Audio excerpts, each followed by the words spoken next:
But there can be a point when it becomes an unhealthy relationship, and that's why we've got registered nutritionist Dr. Joey Schulman here now to talk about getting off the roller coaster of emotional eating. It is possible to get off, apparently. You and I have talked about this ad nauseum. My home office was in the kitchen. The fridge was right there. The cupboards were right there. It's just this constant back and forth for no good reason. So let's talk about why we emotional eat, and are we all doing it? Everybody, Tracy. I have heard from viewers, from my clients, everybody. These are unprecedented times. And what do we do when we're stressed? We look for sugar, we look for fat, we look for salt. And we're not looking for it at breakfast. We're emotionally eating 3 o'clock, before dinner, after dinner. I get it. I believe that everybody's an emotional eater to a certain degree. Happy, bored, sad, lonely, we eat. The only thing is that food doesn't affect us just physically. It affects us emotionally too. So if you've had to dive into the gummy bears a couple times or the chips a couple times, honestly guys, no big deal. Dust off your knees, let's get back to life. But if we continually do that, it will affect mood and it makes us feel inflamed. Like, forget about weight gain for a second. It just doesn't make you feel good, and everything we can do for self-care right now is really, really important. We got to do it all, because if you're feeling sad and you're eating junk, you just spiral down that a little bit more, and that's what we're trying to avoid. So you say there are certain signs that you should be looking out for if you are an emotional eater and maybe it's time to stop the train. What are those signs? For sure. If these signs become a daily habit, you sort of want to pay attention to that. So for example, if you're eating when you're full, if you're continually thinking, oh, I need to lose weight, and you reset the next day, or you think, I'm going to starve myself for a day or two because I've had a full food binge. If you are food binging, so if you're eating a row or two of cookies instead of 1 or 2 cookies, you're not really hungry. You're actually binging to self-soothe.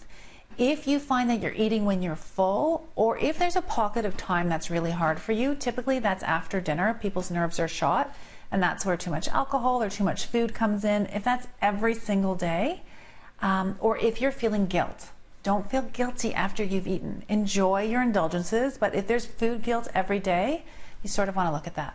Now, you actually have some strategies that we might want to try so that we can be a little bit more mindful. 100%. So what I've done with viewers and the weight loss challengers is just a couple things to snap us back into awareness. So if you put a dot on your hand, and for a day or two during your hard time, so let's say that's after dinner, before you eat anything, you look at the dot on your hand and you think, am I really hungry, or am I sad? Am I angry? Am I lonely? Am I bored? What's going on here? Number 2 is if you chew gum, because you want to have something to do. So if you chew gum, or if you brush your teeth, or you have a glass of water or herbal tea, that can sort of stop you in your tracks. I'm actually an emotional eater. You can ask my husband. When I'm stressed, I eat, but I keep sort of free foods around, so like baby carrots or cucumbers or little apple sauces that are unsweetened, or frozen grapes or mangoes, so I do have something to grab. And if you're actually hungry, not emotionally hungry, physically hungry, then yeah, go for some protein, have some fat, so turkey slices, almonds, walnuts, fill yourself up. But it's got to be for hunger, and that is the difference, right, between emotional eating and actually eating to fuel your body. So we love your tips. Dr. Joey, thank you so much for that.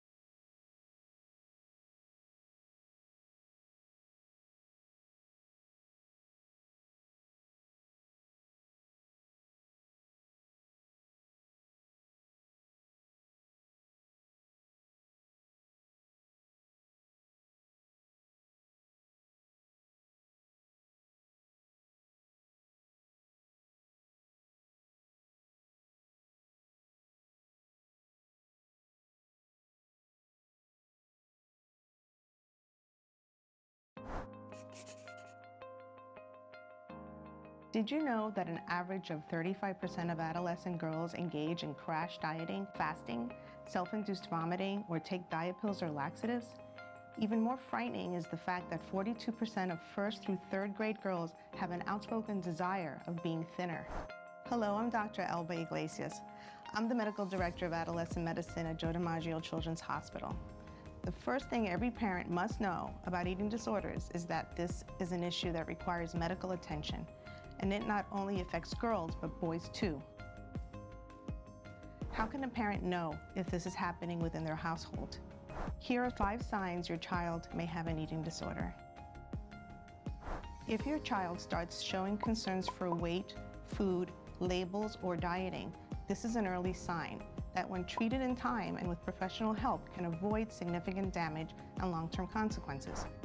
It's common to see an increase in anxiety in a child or adolescent who's developing an eating disorder. Anxiety often follows with weight loss and can be both a precursor to or a byproduct of anorexia.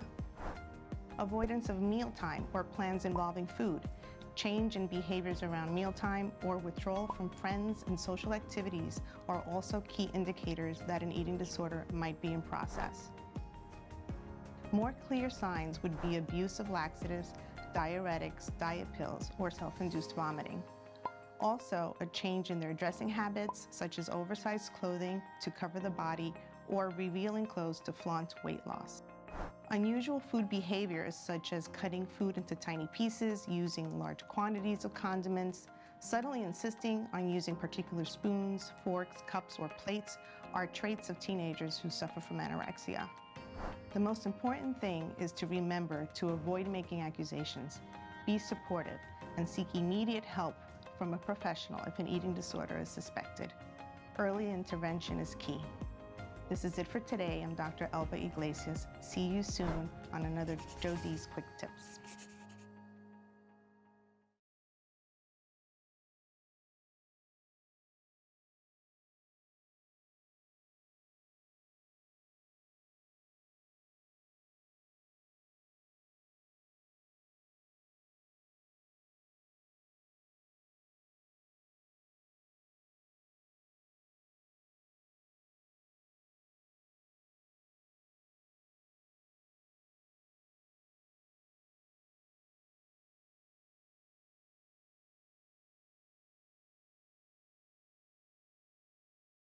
Eating disorders are about more than food. They're complex mental health conditions that affect a person's sense of worth and self-esteem and can take a serious toll on his or her physical health. Binge eating disorder, or BED, is one that's more common than you might think. In fact, in a survey across 14 countries, almost 2% of people experienced binge eating disorder. And although all eating disorders deserve attention, in this study, binge eating disorder was more prevalent than bulimia in virtually all countries. One thing all eating disorders have in common is that they seriously disrupt eating behavior. Individuals with anorexia nervosa often go to great lengths to maintain a low body weight, often by drastically limiting how much they eat or by exercising to excess. Their perception of themselves is often skewed, so they may feel overweight even when they're not. By comparison, those living with bulimia nervosa often binge or eat large amounts of food, then purge or get rid of that food, often by vomiting or using laxatives. So rather than limiting what food goes into their bodies, they control how food leaves their bodies. Importantly, just because a person may sometimes binge eat, that doesn't mean they have binge eating disorder. So where exactly does binge eating disorder fit in? You can think of binge eating disorder as a repetitive cycle of eating and distress. While its exact cause is unknown, binge eating disorder may have origins in the nervous system, which is designed to process information and mediate behavior. Possible triggers include social stress, restrictive diets, negative feelings towards food or one's body, and boredom. But what differentiates binge eating disorder from other eating disorders we've already looked at? For starters, with binge eating disorder, no actions are taken to undo or make up for the effects of binging, like vomiting or overexercising, as with bulimia. And interestingly, binge eating disorder affects men and women more equally than bulimia tends to. Now, what exactly counts as an episode of binging? These incidents involve eating very large amounts of food with a sense of lack of control. Much more food than most would eat in a similar time period or situation. And these episodes don't just happen on Thanksgiving or at buffet dinners. They occur on a regular basis. But how often is regular? The episodes must occur at least once a week for 3 months before the behavior can be considered recurring and not just occasional. How can you learn to recognize binge eating disorder? Well, symptoms might include eating extremely fast, eating until you're uncomfortably full, eating without actually being hungry, eating alone due to embarrassment, or feeling depressed afterwards. In fact, feelings of shame, guilt, or disgust after eating are quite common, causing a great amount of distress. And those living with binge eating disorder may hide their behavior due to shame, even from their doctors and loved ones, but they don't have to. Recognizing binge eating disorder is the first step to getting help. If you think you or someone you know might have binge eating disorder, you can always ask a healthcare professional or reach out to patient organizations or support groups. They can lend an ear, help you understand what you're going through, and may be able to help you manage your condition. Learn to recognize binge eating disorder. There is help. To take action today, you can reach out to the following organizations.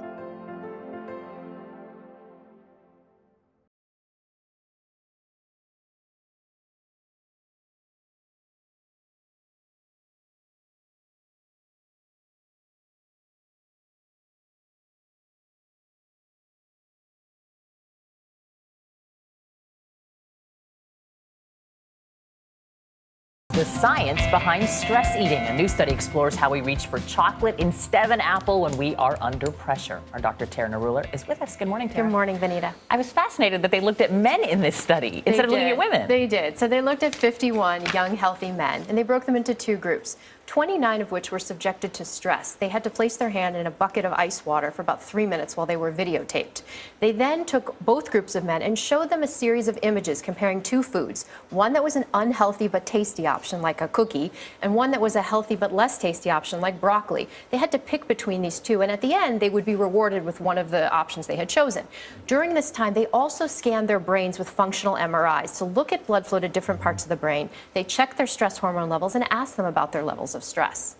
So that was the basis of the study. And fascinatingly, what they found was that the men who had been under stress actually chose the more unhealthy or tasty options, the short-term reward. But you're saying there was a physiological actual something that they could see from the MRIs. There was, and that was actually what was most interesting, is when they looked at the MRIs, they found different patterns of connectivity or changes in the brain circuitry. And so what they saw was that the more primitive areas of the brain, the amygdala and the striatum that control emotion, motivation, reward, pleasure, were heightened, were amplified. And the parts of the brain that control goals, your long-term goals and planning, were sort of decreased or diminished. And so there was an imbalance there in the signaling in the brain. So what's the harm?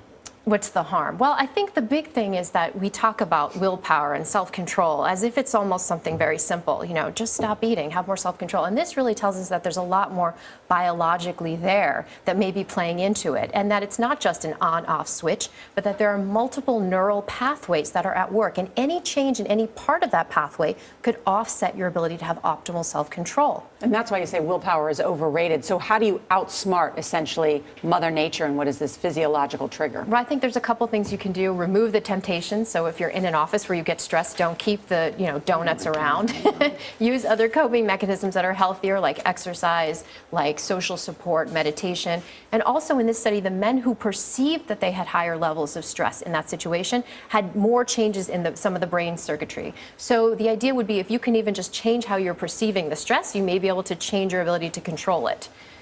Those would be some of the techniques. My problem is try. not just stress, it's fatigue. I've got a whole list of things that I can blame on bad eating. Yeah, the interesting... They need more studies on this. They do. The interesting thing, too, is, why does this happen? And one of the theories is that it may be evolutionarily adaptive to focus on the short-term benefit. If you're stressed in the wild, you're not going to think about what's happening a year from now. You're going to think about, how do I get myself back to feeling balanced and stable right now? How do I deal with the stress right now? The interesting thing is how we can affect what goes on in our brain. Exactly, exactly. So it's not completely out of our control, but at the same time, it's not completely maybe in our control. Makes me feel better. Here's to less stress. Yes, here's to less stress. Here's to less stress. That's right. Dr. Tara Naruller, thank you so much. Thank you.